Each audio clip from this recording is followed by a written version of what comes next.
আরে নুর ইসলাম নামাজ পড়তে আইছি। হ্যাঁ ভাইয়া, আম্মু বলছে নামাজ পড়লে সওয়াব। যাক যাক, ভালো কাজই করেছি। এনে পানি খা। তুমি আমার গায়ে পানি মিললে দাঁড়াও, আমি তোমার গায়ে পানি মারছি। তুই পানি তুই খা, খাও। আরো খা।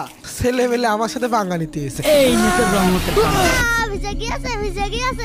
শিখে গেছে। কি হলো ভাই, আপনি আমার গায়ে পানি মেললেন কেন? তোর গায়ে পানি ঢেলেছে, ঠিক কাজ করেছিস। তোর গায়ে 5 ওয়াক্ত নামাজ পড়তে আসবি, তোর গায়ে 5 বালতি পানি ঢেলে দে। ভাই ছেলেটা আসছে মসজিদে নামাজ পড়তে, আপনি এই শীতের ভিতরে গায়ে এইভাবে পানি ঢেলে দিলেন কেন? আপনারা তো না বুঝলেও চলবে, আমি যা করেছি ঠিক কাজ করেছি। ওর একটা আরাম শিক্ষার দরকার ছিল। তুই তো আমার আব্বা চিনিস না। দাঁড়া, আমার আব্বার কাছে যে এখনই আমি করছি। দাঁড়া, তোর দেখ, দাঁড়া তোর দেখছি। আরে যা যা, ওরম কত কুতুব দেখলাম। তোর আজকে দেখছি। ভাই শাহেদের সাথে আপনার এরকম ব্যবহার করা ঠিক হয়নি। আপনি রোজ রোজ বাচ্চারা মসজিদে আসলে তাদের সাথে এরকম খারাপ ব্যবহার, এটা কি আপনার ঠিক হচ্ছে? আপনি আমার কাছে কৈফিয়ত চাচ্ছেন? আপনি ভুলে যাবেন না, এই গ্রামে একমাত্র আমলদার ব্যক্তি আমি কোনটা করতে হবে আর কোনটা করতে হবে না সেটা আপনার থেকে ভালো বুঝ। করে ঠিক মতো পানি নেয় না, আবার এলাকার সবচেয়ে আমলদার ব্যক্তি।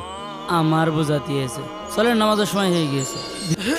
ঠিক আছে, ঠিক হয়েছে। উচিত শিক্ষা দি। তুই আমার গায়ে পানি মেরে কি করে? এখন আমি নামাজ পড়তে যাবো কি করে? এখন দেখ কেমন লাগে। সেদিন যে আমার ভরা মসজিদের মধ্যে এক বালতি পানি ঢেলে দিলি। তাই বলে তুই আমার গায়ে পানি এড়ো মারবি? একদম ঠিক কাজ করিস। যেমন কুকুর তেমন মুগুর মারিস। এই তুই আমার কি বললি? তুই আমার কুকুরের সাথে তুলনা করলি? তোর কত বড় মুখ।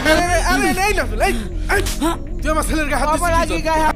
এটা তুমি কি করলে? তুমি তোমার ছেলের শাসন না করে আমার গায়ে হাত দিলে। হ্যাঁ আব্বা, তোমার গায়ে হাত দিল?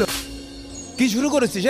তুই কারোর মানছিস না, যার তার গায়ে হাত দিস। মাতব্বর, আমি কেউ গায়ে এমনি মারিতে নাকি? ওর ছেলে শাহেদ, আমি নামাজ পড়তে যাচ্ছিলাম, আমার গায়ে পানি এড়ে মেরে। ওর জন্য আমি নামাজ পড়তে যেতে পারিনি। ওর ছেলে শাসন না করে ও আমার গায়ে মেরেছে, আমি ওর দিছি কথা। মাতুব্বর, আমার ছেলে গিয়েছে নামাজ পড়তে, আরো এক বালতি পানি ওর গায়ে ঢেলে দিয়েছে। আমার ছেলে কাঁদতে কাঁদতে বাড়ি এসে, আমি বাপ হয়ে কি করে সহ্য করি? সেদিন তাও আমি কিছু বলিনি, কারণ আমি মনে করেছি আমার ছেলে দুষ্টুমি করে, তাই ও এই কাজ করেছে। কিন্তু আজকে যা আমি দেখলাম, আমার ছেলে ধরে মারছে। আমি নিজের ছেলে মার খাওয়া তো আমি দাঁড়িয়ে দাঁড়িয়ে দেখতে পারি না। এই ওই ছেলেটা গেছে মসজিদে নামাজ পড়তে, তা তুই ওর গায়ে পানি ঢেলে দিছিস কেন? আমি এমনি এমনি ওর গায়ে হাত দিইনি। হ্যাঁ বলেন, আমার কি দোষ ছিল বলেন? এই তুমি থামো। এই নাজমুল বল, কেন ওর গায়ে পানি ঢেলে দিছিস? তাহলে শোনেন মাতব্বর, ও প্রতিদিন বাড়িতে উজু না করে এসে ও মসজিদের ট্যাপে উজু করে। ও একদম জোরে ট্যাপ দিয়ে সেই ট্যাপ সেরে থিয়ে দেয় আর পানি নিয়ে খেলা। ওর বহুত দিন বারণ করেছি, একদিনও কথা শোনে না। তাহলে কি করবো কোন? দিছি ওর গায়ে পানি ঢেলে। আমি বাড়িতে উজু করবো না মসজিদে উজু করবো, এটা আমার ব্যাপার। আপনি বলার কি? ও ঠিকই বলছে। এই তোমার থামতে বললাম না? হ্যাঁ নাজমুল, তারপর বল। তারপর আর কি, নবীজি বলেছে উজুতে পানি কম নষ্ট করতে। ওর বহুত দিন বলেছি শুনিনি, দিছি এক বালতি পানি গার পাট ঢেলে। ডেলি ডেলি পানি নষ্ট করে যদি একটু শিক্ষা হয়।